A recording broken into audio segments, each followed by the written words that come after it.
Okay, welcome everybody. We'll make a start. My name is Jan Etienne, and I'm going to be facilitating part of this event.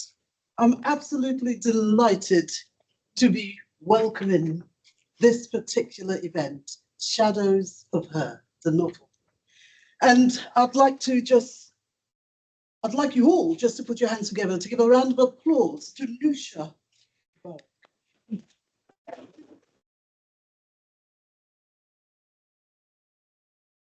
As part of the festival, the Social Sciences Festival Week, there's been a number of events, a number of activities, but this is definitely one which I'm actually looking forward to engaging with something which I have much more of an advantage than you guys, because I have read a couple of chapters from this particular publication.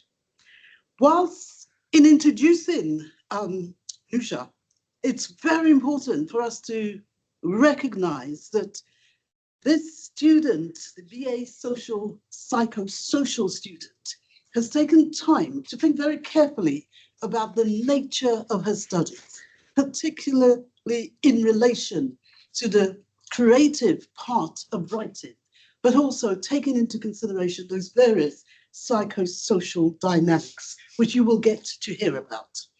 Now, it's quite a full agenda. We're hoping that we will finish at around 7:30, so we can do a bit of mingling. And then we need to be out of here by 8 p.m. in order to, organize and help what's going on elsewhere. I want to say that at this particular stage, it is always important, that we share something that a student has actually produced with other members of staff. So I'm really delighted that Professor Sylvia Posocco is here at this event. Thank you for coming. Thank you very much. And then I'd like to also say that before we take some time to digest all of this, somebody who has been the right hand, Nouzha, your daughter, Yasmin, thank you very much for all your support, all your help.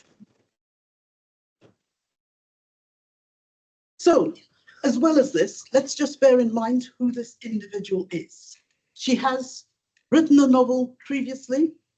She was, and still is probably, an economist. Yes, this is the profession. So we need to bear in mind, this sort of difference. I'm not going to say anything about the mystery of this particular novel, because I will let Nouzha explain. I'll get her to give you the insights. There will be some readings from the novel conducted by the three of us throughout this evening. And Nouzha has arranged a particular regime where we will have some engagements with you guys following each piece of reading. So without further ado, let me just welcome Nouzha.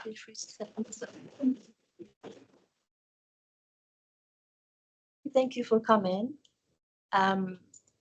To be honest, I was in dark when I started writing my second novel. The novel Shadows of Her provides rich and compelling material that aligns deeply with my psychosocial studies in Birkbeck University. The novel is inspired by real story and of immigrant woman who was who moved from her home country, searching or finding out for new life.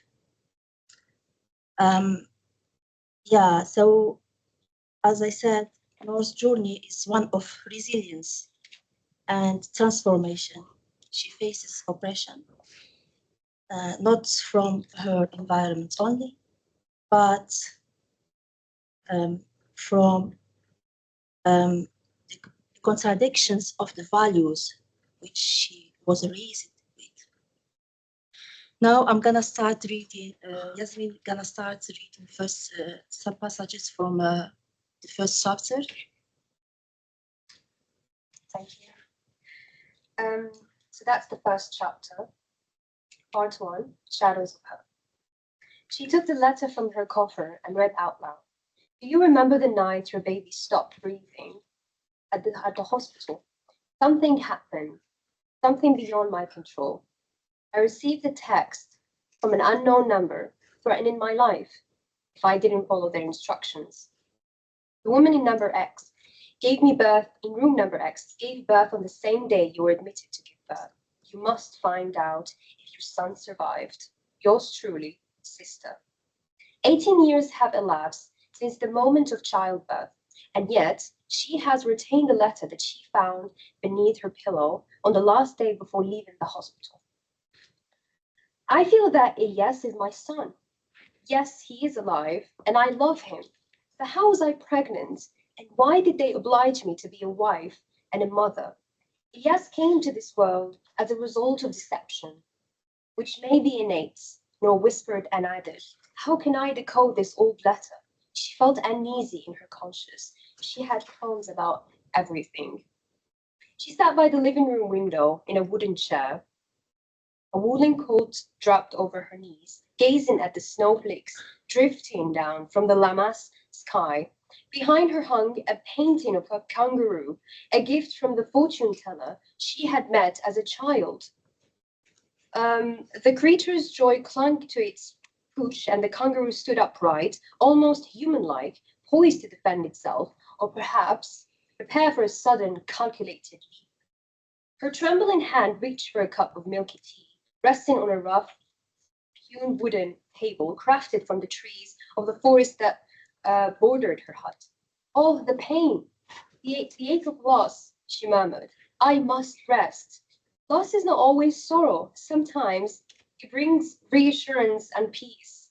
Inwardly, she reflected on the mysterious way of feelings often precede understanding, how words seemed to carry the weight of the years, and how her memory stood like a fortress, holding all its contradictions within a single meld.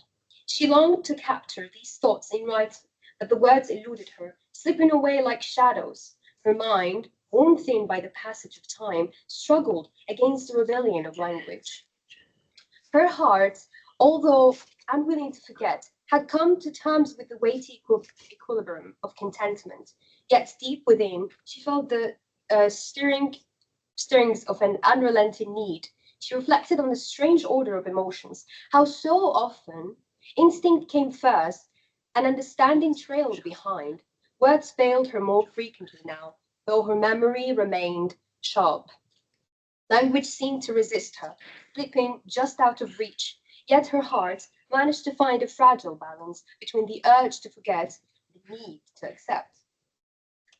When she was a child, she purposely left her legs uncovered to feel the cold and wake up early. As she didn't own an alarm clock, her mother couldn't do the same, especially after a long, exhausting day of work. The teacher required the girls to part their hair down the middle and tie it into 2 braids with a long strip of pink fabric. To avoid the hassle of combing her hair in the morning, she would cover it with a hand kerchief before bed. For her, sleeping felt like a strategic battle. It was the first day of school for the academic year, and she was excited. She opened her closet to find her skirt, but it was nowhere to be seen. Sitting on the floor, she wondered, how can I walk into the classroom when everyone else will wear the new skirt? After a moment, she wore grey trousers and a black jumper, completing her outfit with a school's pink coat. Soon after, she noticed her older sister wearing the skirt she had been looking for. Her sister, taller, with short, silky blonde hair, explained that the skirt now fit her better as she was older and taller. When she mentioned the missing skirt, her sister casually replied that it was no longer hers. After breakfast, as she returned her plate and mug to the kitchen, she spotted some Moroccan sweets and felt tempted to eat one. Her mother, who was seated and busy baking, told her they were for the guests and reminded her not to touch them. Finally, she grabbed her heavy school bag, loaded with books and notebooks, and carried it out with her small frame. In the school hall, all the children gathered, and the teachers called their family names and made groups according to their levels. Then every teacher took their group and went to the class. When it was Nour's turn, she was told by her last name, Anas. It was the first time the little girl had heard someone address her this way. To her, it felt as if the teacher was summoning her entire family, not just her. Confused and unsure, Nour didn't respond. Her silence led to her being marked absence. As the other students made their way to their classrooms, Nour remained behind, lost in the vast schoolyard. A school guard noticed her wandering and approached. "What's your class number?" he asked. He stone sharp. "Why didn't you listen carefully during roll call?" Without waiting for a response, he grabbed her firmly by the neck and began knocking on classroom doors, demanding to know her teacher. Nour's day started with confusion and quickly descended into fear and embarrassment. Nour's class, located on the first floor, had 30 children. That morning, the children were supposed to meet their teachers, but the teachers did not formally introduce themselves. Instead, the children would likely come to know them over time through conversations with the teachers or guards who were responsible for passing around the attendance sheets. The guides, who were usually kind and responsive to the children, often helped facilitate these introductions informally. After the break, 3 teachers entered the classroom. A French teacher, elegant, with a simple makeup look and a neat manicure, was tall and dressed in formal clothes, long boots, a blouse, and a small scarf that left some of her hair uncovered. The Arabic teacher, on the other hand, was short, wore no makeup, had dark circles under her eyes, was overweight, and had a slight mustache. The math teacher, the tallest of the 3, had dark skin and distinct African features. She wore no makeup except for traditional Moroccan eyeliner and was physically fit. The classroom was arranged in 3 rows, 1 row of boys sitting in pairs and 2 rows of girls seated in the same manner. The students were prepared for a math lesson, so it was surprising when all 3 teachers appeared together. Suddenly, the Arabic teacher instructed all the boys to leave the room, while the girls were told to remain seated. Each boy had different thoughts about this unexpected command.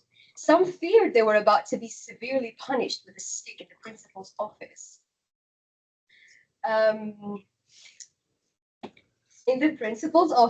While others hoped it meant an extended break, letting them avoid the dreaded math test. Meanwhile, the girls' chatter grew louder as they laughed, questioned, and speculated about what was happening. The math teacher then shouted angrily, "Silence in the room. Be quiet, everyone, or I swear you will all face serious consequences for your disobedience." Her heart, though unwilling to forget. Sorry. Some of the boys, curious to find out what was happening, pressed their faces against the windows, while others ran to nearby classrooms to ask the guard, who was equally clueless about the commotion. "You, Jamila, you're the tallest in class. Come here and tell me, are you on your period?" the Arabic teacher demanded with bulging eyes. Jamila, visibly shaken and embarrassed by the sudden question, stammered that she was too young to have her period. The French teacher then explained that they had found a blood-soaked rag in the hallway leading to the toilet. 11-year-old Nour felt anxious and confused, wondering what a period was and where the blood could be coming from. Suddenly, the math teacher pointed at Nour and shouted, "I see you, come here. Your chest looks slightly developed. It must have been you who threw the bloody rag," she accused harshly. It was a moment of profound clarity for Nour, bringing back memories from her childhood. When she wrote narratives or prose, her writing seemed to take on a life of its own, as if he became a person in search of beauty or entertainment for the reader, rather than solely seeking meaning. Yet what she wrote was always a reflection of her soul, and just as a soul is unique, every reader can absorb and interpret the text in their way. She let the pen slip from her fingers and fell asleep.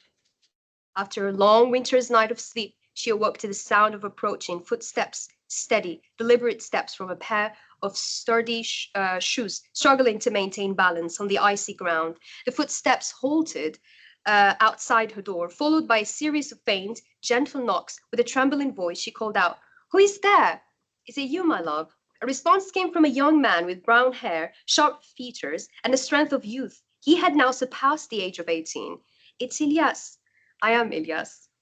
She opened the door and the young man walked straight into the living room, turning on the television. I'm leaving, mother, he said. She looked at him, sighed after a pause carefully, chose her words. Show me sympathy and caring before you love me, and leave if you wish to leave, my son.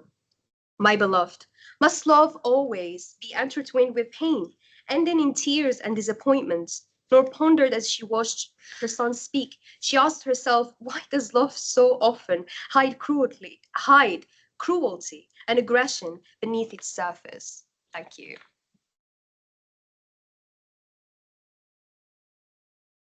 Okay, so now what I'm gonna do now, I'm gonna like projection, psychosocial projection of this passage. Of it, can you Yes.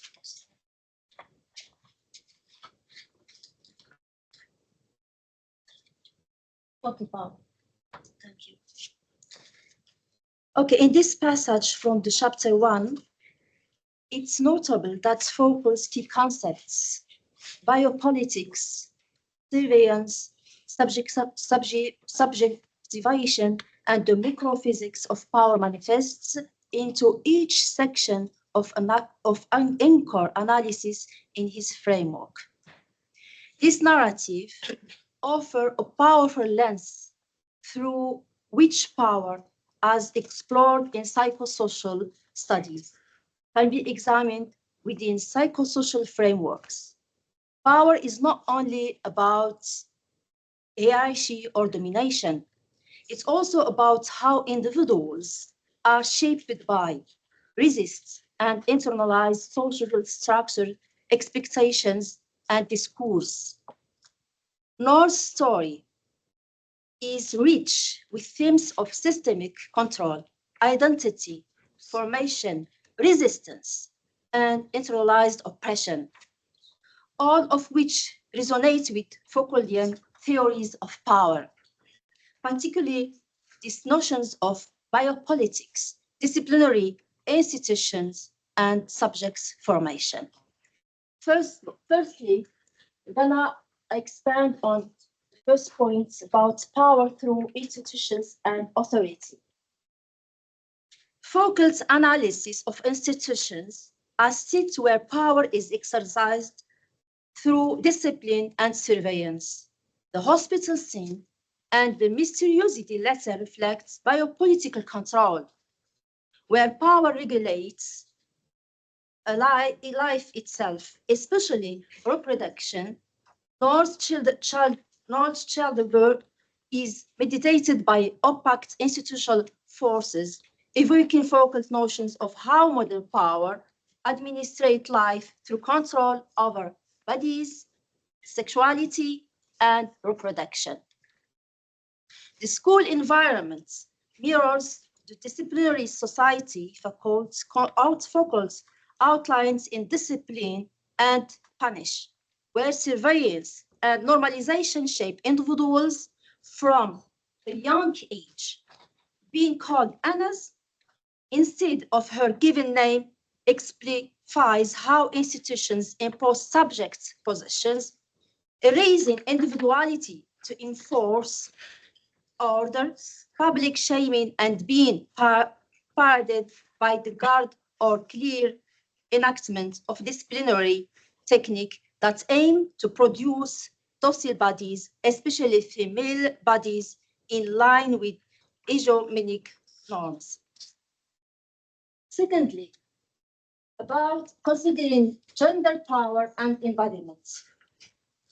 Foucault's idea that power is exercised through discourse about the body and sexuality is evident in how North's femininity is regulated. The accusation about the menstrual rag reflects the regulation of the female body through disciplinary discourses. Although Foucault was critical for not focusing enough on gender, his concepts are useful here. The female body becomes a seat of surveillance, normalization, and control, subjected to discourse of shame and propriety. Okay, so considering the time, Dr. Jane gonna read the passage, second passage. Thank you very much. Yeah. Did the storyteller regret his words?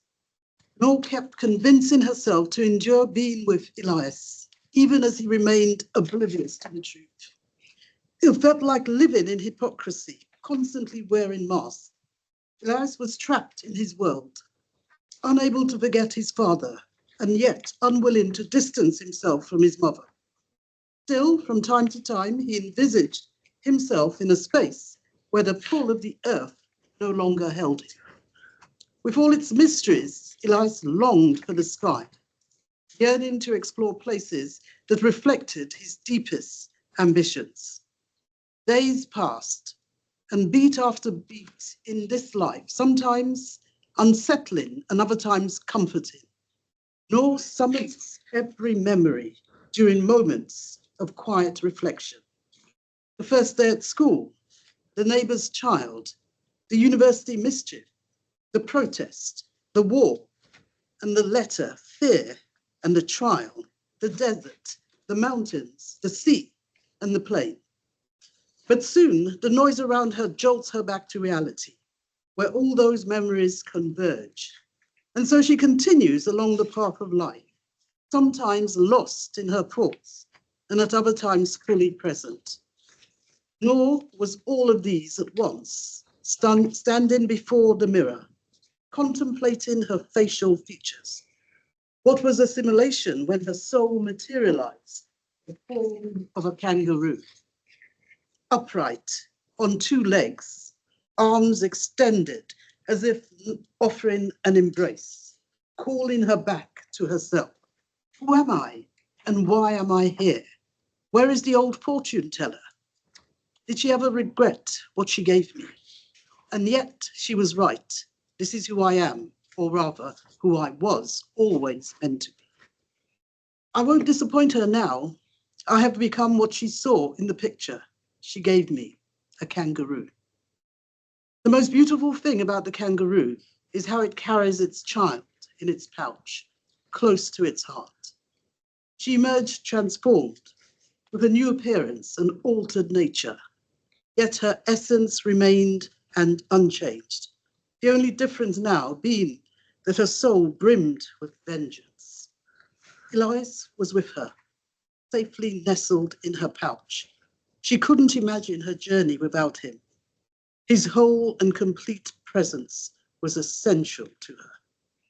Her first destination was Spain, while the kangaroo remained in the United Kingdom, an island nation surrounded by sea, accessible only via the tunnel under the English Channel.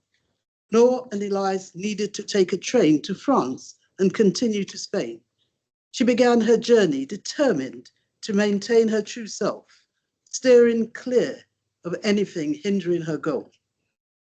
Upon arriving, she guided them to the promised land, carrying Elias in her pouch. The journey was long. The kangaroo was strong enough to endure it. She felt a surge of excitement as she aimed to fulfill a long-held ambition, stoking the fire that had burned within her for years. There was no time to rest. Everything around her appeared the same, except for her child, who frequently asked for water and food. Sometimes she had no choice but to pause and provide sustenance for him, despite her deep yearning to reach her destination as swiftly as possible. Driven by primal instincts to seek pasture and fresh water, the kangaroo's innate nature intertwined with her own.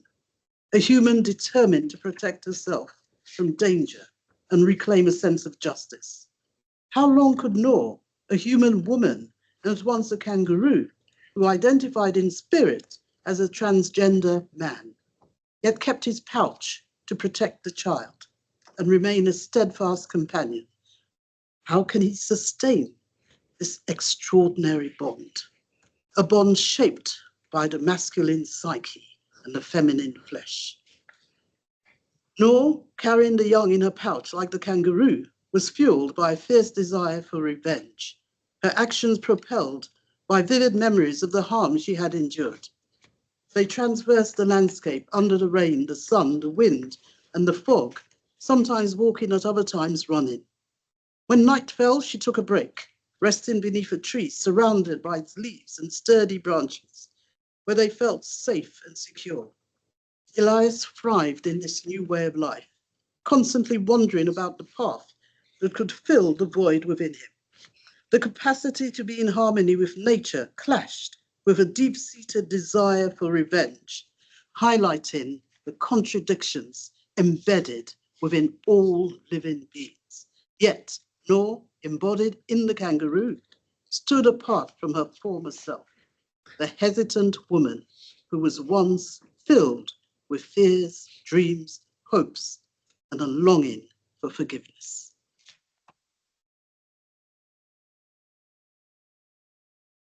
Thank you, Professor Jen, for reading this passage. This passage reflects the module hate in psychosocial studies in the first year. Okay, so before started, Nour's journey and transformation in relation to hate richly layered and resonates deeply with Sarah Ahmed's analysis of hate into cultural politics of emotion, her book.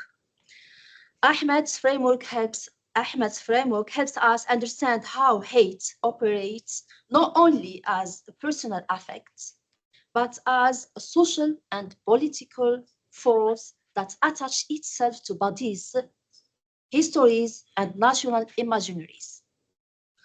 First, absorbed hate and self-rejection. The affective economy of foreignness.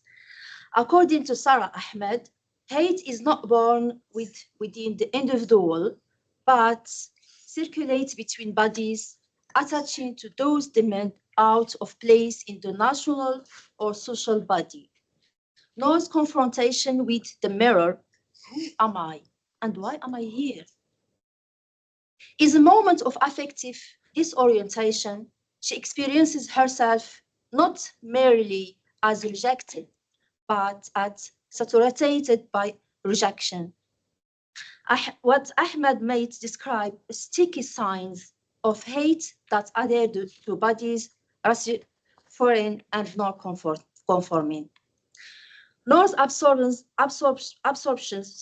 of hate reflects Ahmed's idea that hate can be internalized when one's difference becomes the state of national anxiety, coded, watched, and mistranslated.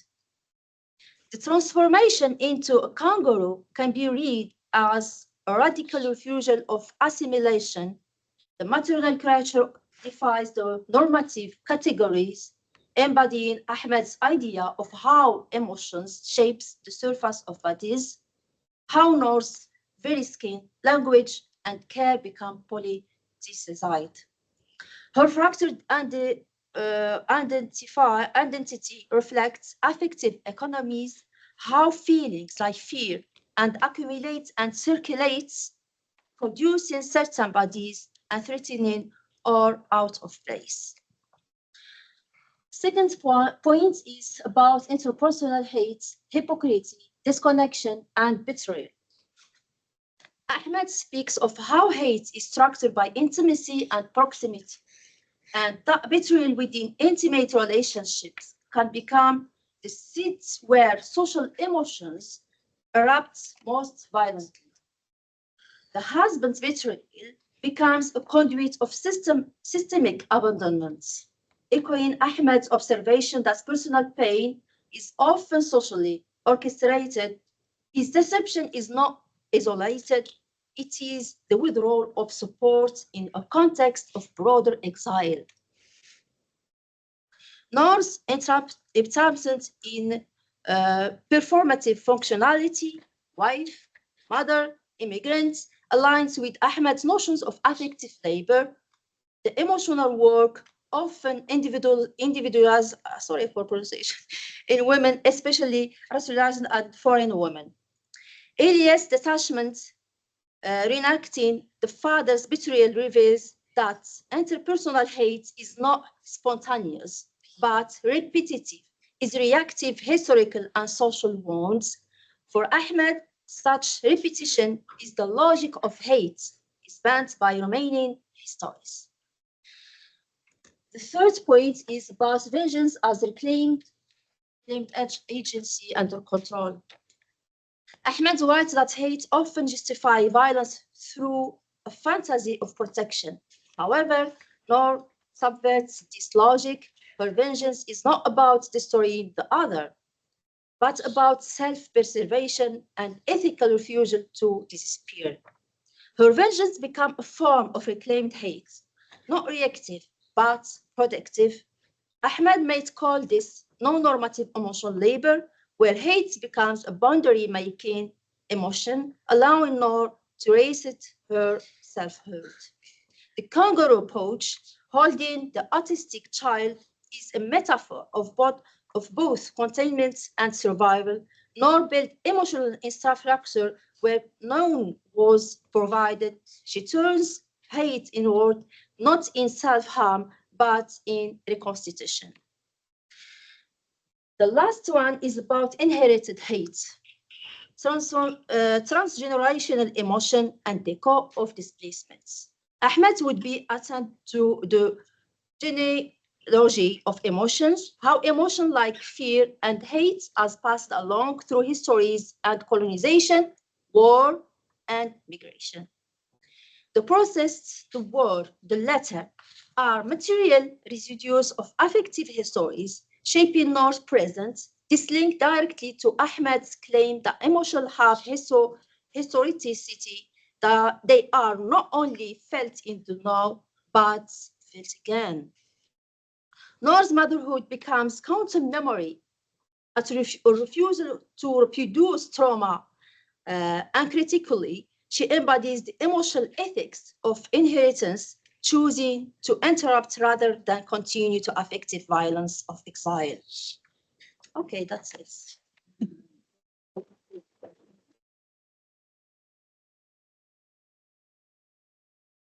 Now I'm gonna read some paragraphs from chapter 16. It's my turn. We nourish each other's souls with warmth drawn from pure feeling, like silence, generous, unconditional. But trauma dulls that light. It doesn't erase our need for connection. It only teaches us to fear it.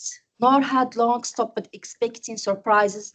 Her days were orchestrated with care, measured step, deliberate word, emotions guarded by silence.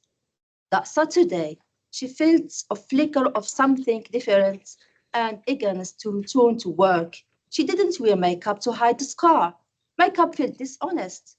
Instead, she wore a purple dress, tied her hair back, and wrapped herself in a black coat.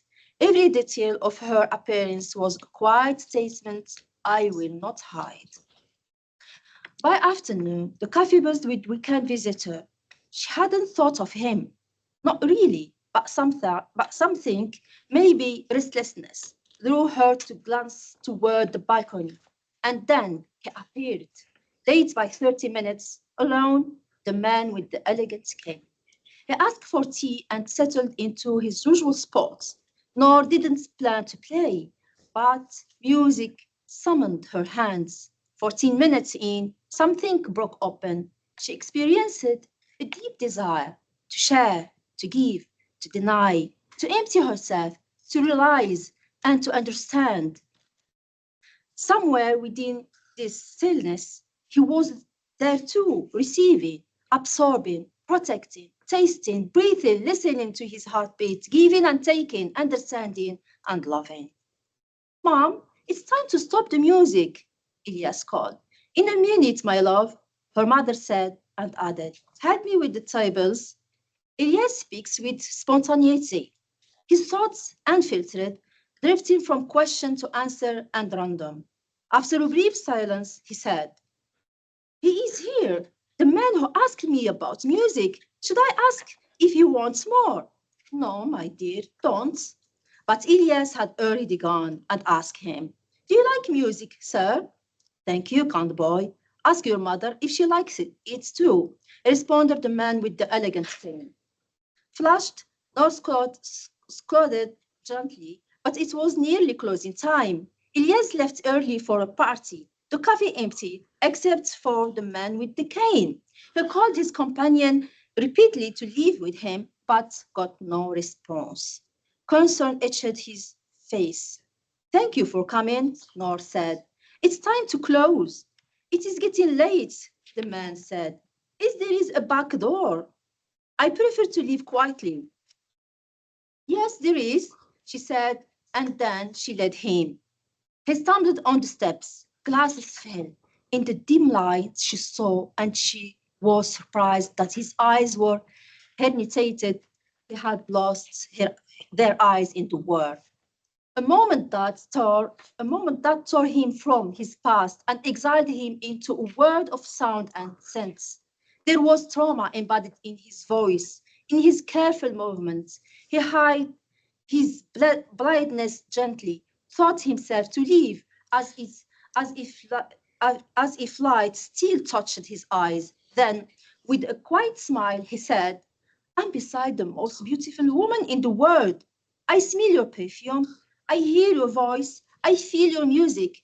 There are no lights to switch on, but I sense beauty in your tone, and that's enough to find you. My heart is passionate, Nor played and added. One cloud won't refresh it. I need many, but they may carry me away without bringing me back. Be silent, come to my paradise. Where clouds rain longing, my heart and I captives to you. Will you bind us with eternal fragrance of your presence? Said Nigel. I will undo my breath to you, she whispered. I will wait in the wind. You sought life in the glance. They were two lives shaped by wounds, nor deceived by love, Nigel marked by war, separate words that brushed briefly.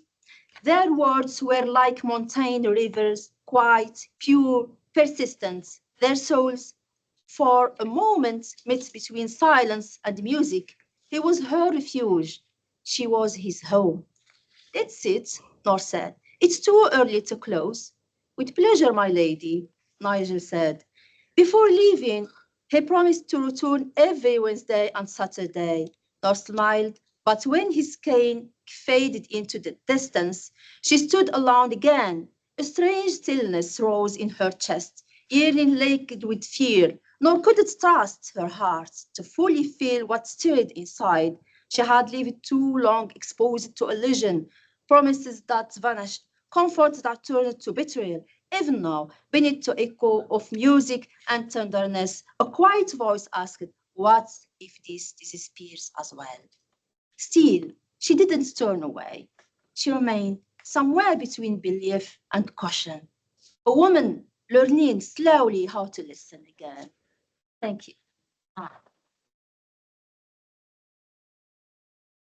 So this passage from chapter 16 of Shadows of Her, I'm going to reflect it on what I have studied in Love, Murder, Psychosocial Studies this year. So this narrative central to fresh psychosocial approach emphasize unconscious process, social structure, trauma, identity, and the emotional undercurrent of relationships. It is a poignant reflection of love between two traumatized individuals, and it offers rich material for analysis within the love module in psychosocial studies. It explores how intimacy, connection, and vulnerability can emerge and falter when both individuals carry the deep print of trauma. Illustrates that love for the traumatized is neither naive nor naive. It is tentative, cautious, reparative, and often conducted in the quiet language of gesture, timing, and presence. Stephen Frosch asserts in his psychosocial work the intersection of internal psych life and external social conditions is where meaning, identity, and emotional relationships are negotiated, often ambivalently, and unconsciously. The first point is about trauma and fear of connection. Stephen Frosch emphasized the psychosocial impact of trauma, how past violence or psych wounds persist within the self and shape social engagement. The quote, "Trauma dulls that light," exemplifies that what Frosch would call the sedimented effects of trauma of subjectivity. It doesn't erase the desire for love, but contaminates it with fear and mistrust. Knowles, Gardner's, and Nigel's sensory displacement illustrates Frosch's view of trauma as something that ruptures a rational capacity while also forming the contour of identity. Both characters are engaged in what Frosch calls the defensive choreography of human interaction, protective strategies developed in response to inner wounds and outer threats. Their consciousness is not pathological, but an adaptation within a psych economy structured by fear, loss, and longing. Love in Frosch's psychosocial frame becomes a seat of potential healing, but only through ongoing negotiation with that fear. The second point is about language of caution, language of hope. Frosch often discuss recognition and witnessing as crucial elements of psychosocial engagement. In this narrative, it's the scene where Nor plays music and Nigel listens offers a moment of psych witnessing, a deeply intersubjective experience where each becomes present to the other's internal world. Frosch would argue that such a moment reflects the interplay of inner emotional truth and the external recognition of it, a dynamic which can momentarily dissolve but the boundaries erected by trauma. Nigel's attentive presence functions as holding a concept Frosch draws from Winnicott, but also expands to include the broader social and political context in which such care is enacted. The mutuality here does not erase their trauma, but allows it to be held, seen, and responded to, something Frosch insists in vital for reparation and transformation. The third point is about language, caution, language of hope. Frosch pays close attention to how language reveals emotional ambivalence and unconscious desire. The poetic exchanges between Nor and Nigel are steeped in metaphoric resonance, expressing their vulnerability in indirect but emotionally charged ways. This is typical of what Frosch calls the double-layered nature of speech in psychosocial context. What is said reveals as much as what is unsaid. Nor's metaphors of threat and danger suggest an emotional terrain fraught with risk, while Nigel's gentle response speaks to shared imaginative space where love becomes possible. Frosch would see this as a form of psych negotiation where love is not a resolution of trauma, but an ongoing dialogue between hope and fear, desire and defense. It is in this kind of emotionally textured language that psychosocial meaning is made rather than through linear or narrative of healing. The last point is about love. Before love as slow recovery and reorientation. Frosch argues that subjectivity is formed in tension between psychic life and social interaction, and that reparation is rarely sudden. Nor and Nigel's relationship resist romantic tropes, instead reflecting what Frosch might call a slow psychosocial labor and gradual ambivalence, reorientation toward trust and intimacy. The last one, politics and intimacy. Nour and Nigel love emerges from and is shaped by war, displacement, gender and violence, and exile, precisely the kind of historically embodied psych material that Frosch described in his work. This narrative exemplifies Frosch's psychosocial approach to love, trauma, and identity. Love as a tentative negotiation between psych defense and the relation hope. Moments of recognition and witnessing that allow for emotional containment, metaphoric and ambivalent language as the medium of trauma-informed intimacy, loves as slow reorientation grounded in mutual attainment rather than idealization. The politic of emotional life where intimacy is a response structural violence. Thank you. Okay, so we're going to make it a little conversational, you know, make it nice and cozy. This is not a seminar, so we don't want to, you know, make it nice and gentle conversations as we go. All right. And so of course, there is always these questions, lots of questions, lots of things that come out of the reading. But having said that, you know, we just want to play it the way you would like to play it, Nouzha. Yes. It might be that you guys might have some observations to start with, some general comments, and then we'll go through some questions. Yeah, I would love to hear from you about what do you think about my discussions. So, how you found it? It's very descriptive, and I feel that there's a lot of emotions that are coming up like really spontaneously, especially the first chapter where you describe about the teachers and how the students were called. The description is very beautiful. I just love how it's done.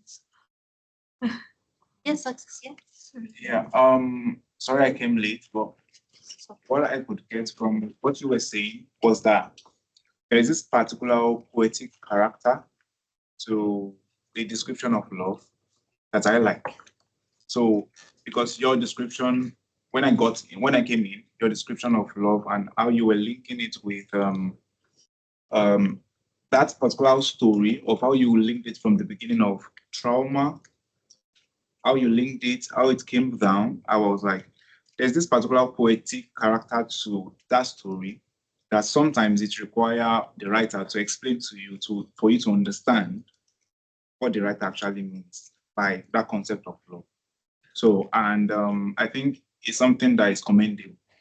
So that's my view, my perspective. Thank you very much. Thanks.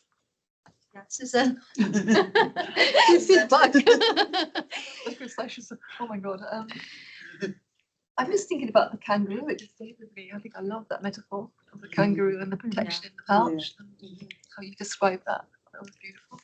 It's not answering the first question, I don't think. When someone lacks power to face their problem, sometimes they disconnect from the reality. Yes, association. And they imagine what should be. Yeah. Yeah, you know what I mean. Yes. That's why I like they made this transformation about Nour to the kangaroo. It was like disconnection from the reality, but at the same time, this transformation gave her strength to face, to continue, like resilience, So it's the the reclaim of agency and control.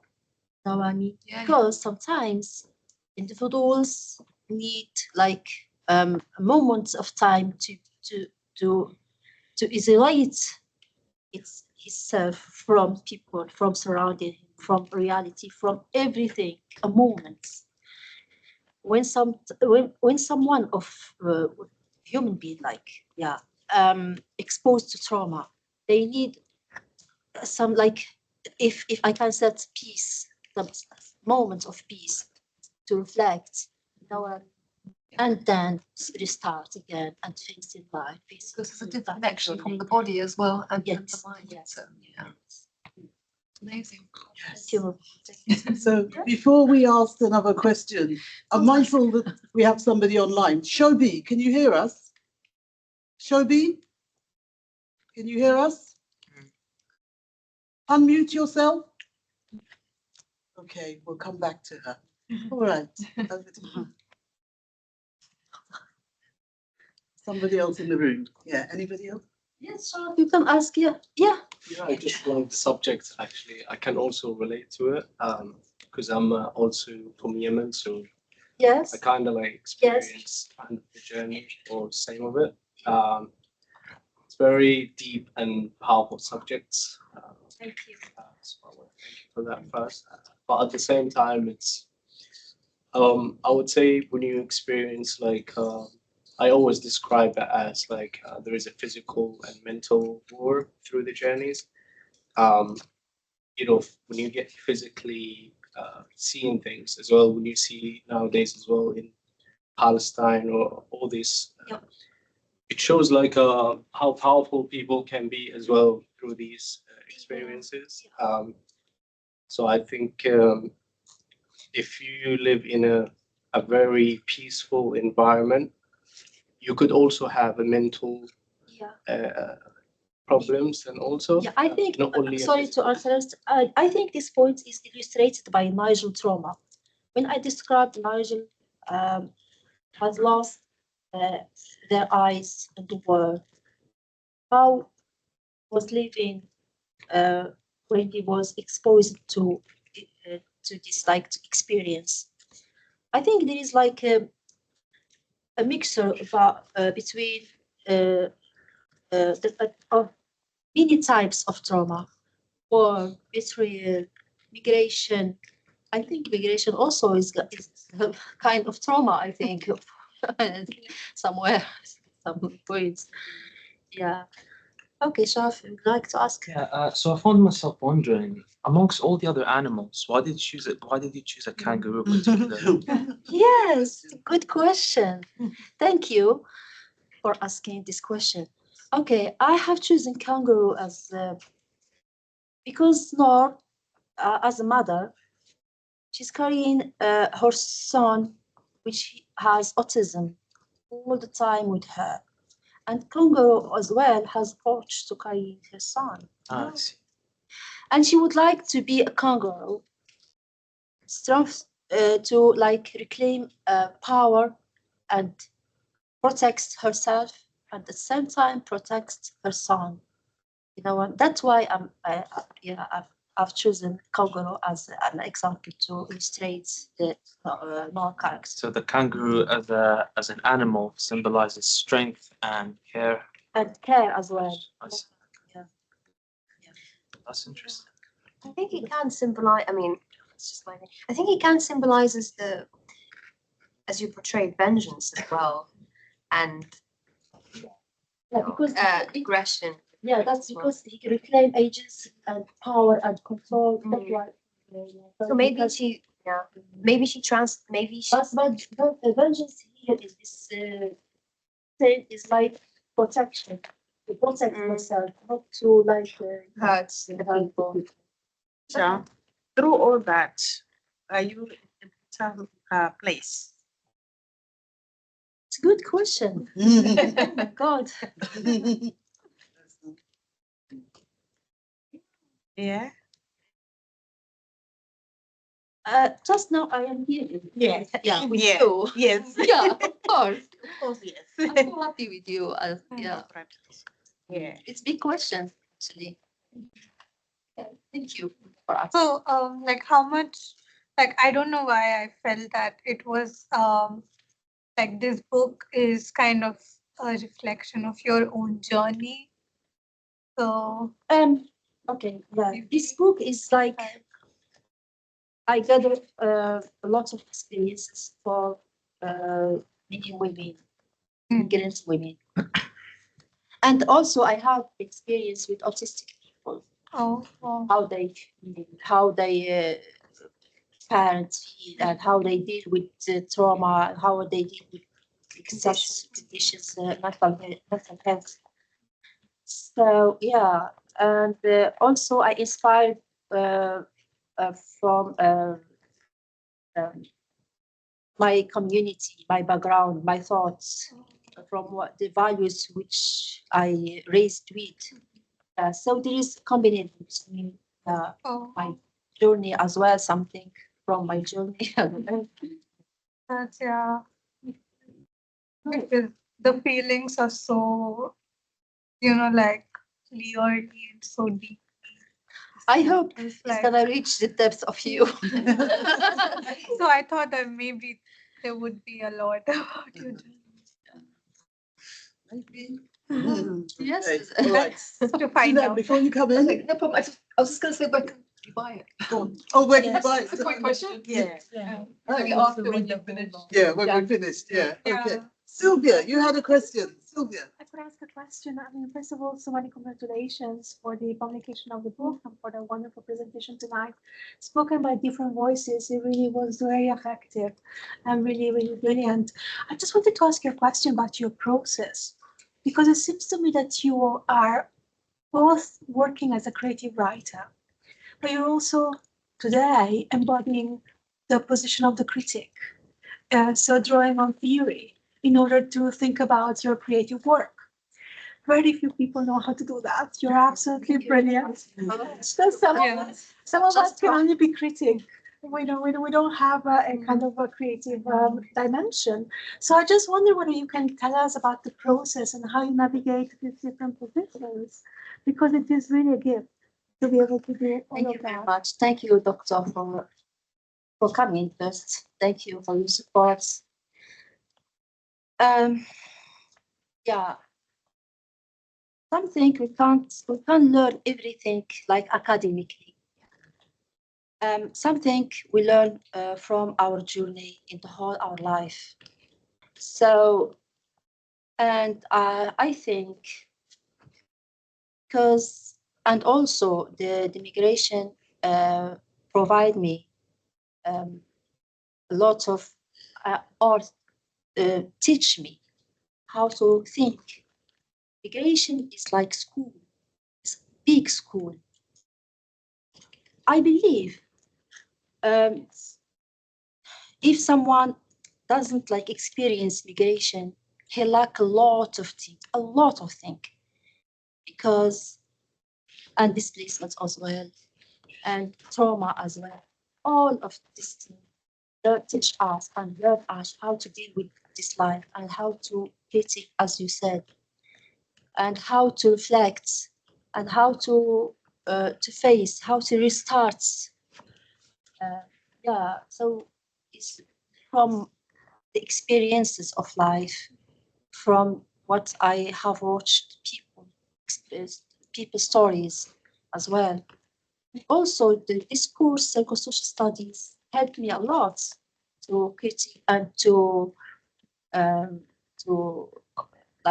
analysis and to project what I have lived and what I have read from stories along my journey. Yeah, thank you. Thank you. Another question from anybody? Okay, now we have some questions. It's my turn to ask. Okay. So, considering hate, how does hate function in the story? As a catalyst, swing, or poison?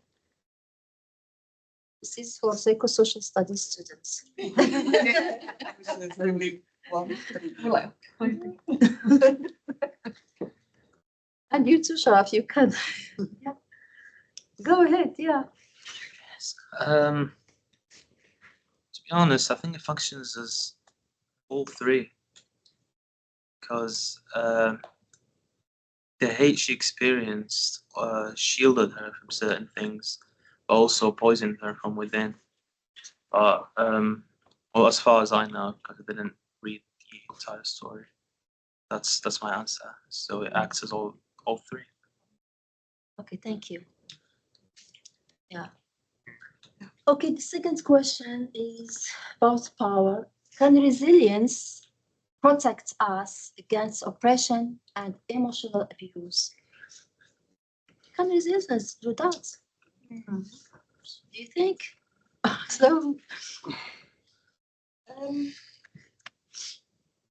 Suzanne and I were discussing. Thanks, questions. We're in this together. So I'm with you. we thought that no matter how resilient you are, I don't think that it protects you from emotional abuse. It can help you bounce back, but it doesn't give you you don't get immunity from the abuse.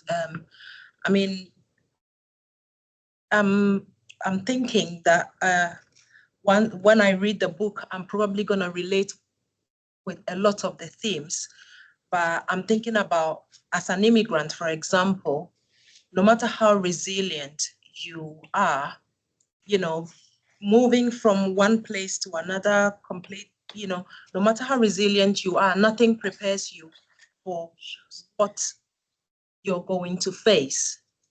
And no matter how tough you are, it will still impact you.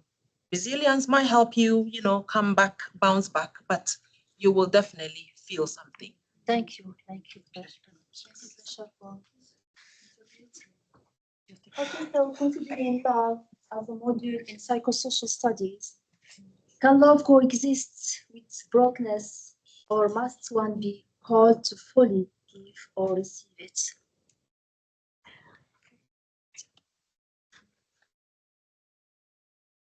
She's Yes, Susan. I think love can coexist with brokenness because it's our nature as well. Yeah. As we're on the journey to be whole, we can still, no matter what we go through, we can still love and still give. Yes, of course. So I can't think it can. Yes. I mean, I think that to add to what she said, you said that beautifully in the story, coming back to the kangaroo, which I love, by the way. She was going through a lot of things, but she still was giving love to the child every step of the way. And I think she had that image of the kangaroo as not just to detach from the pain or whatever it was she was going through, but I'm thinking as well as some sort of defense and as some sort of protection, something to give her strength, that every time probably when she thinks back or looks at the image of the kangaroo, it's like, I've got this, I can do this. Yes. Thank you. Yes. Okay, Sharaf, what do you think about the story, the whole meaning that, can support your mom? Oh, My son. Yes. So can you repeat that question?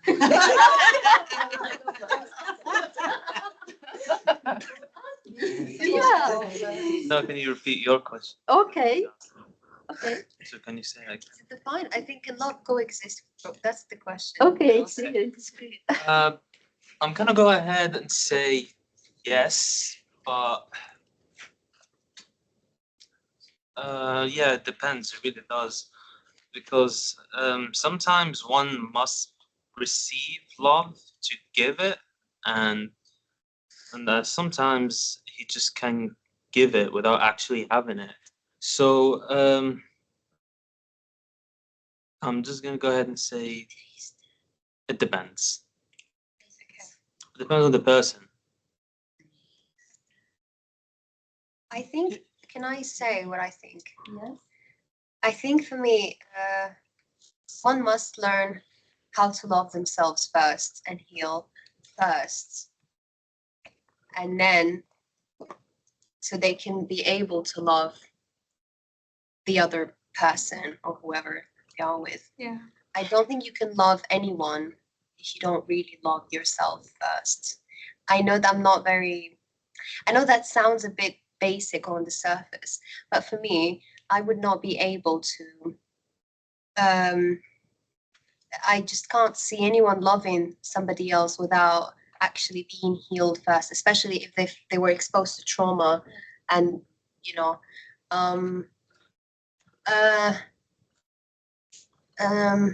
yeah, that's my answer. Okay, maybe now we move to. Oh, I think Amin. Okay. Yes. Okay. Yeah, I think I agree as well. But Yes. the same way, I think you also mentioned about that you can be affected as well through these experiences. But for love is like also you have to, for you to love also yourself, I think you have to have a good truth and guidance first to fulfill that love, self-love. And then you also have to be generous to bring it to the other person.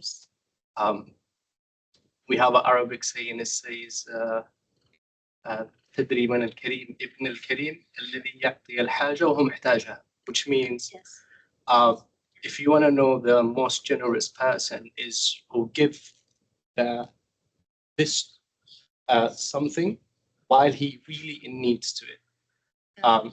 So I think to be generous as well is very important. But for you to take from that generosity is to have a truth and to have a guidance of how to give that. You know, so that's what I think. Okay. Thank you very much. Thanks. Yes, please. So I feel like I agree, but I feel like also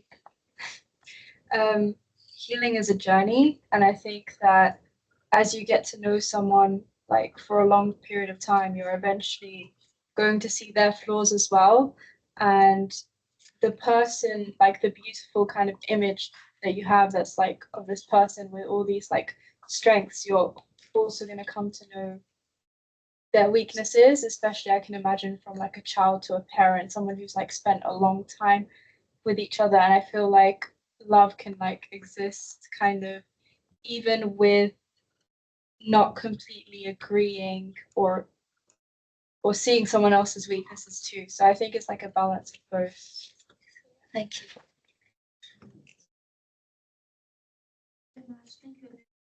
Thank you, Professor Sylvia Posocco. Thank you for your support. Thank you for your kind words. Thank you, Dr. Jane, your support. Thank you, my daughter, my lovely daughter, Yasmin. Thank you, my son, thank you, my son, Ahmed.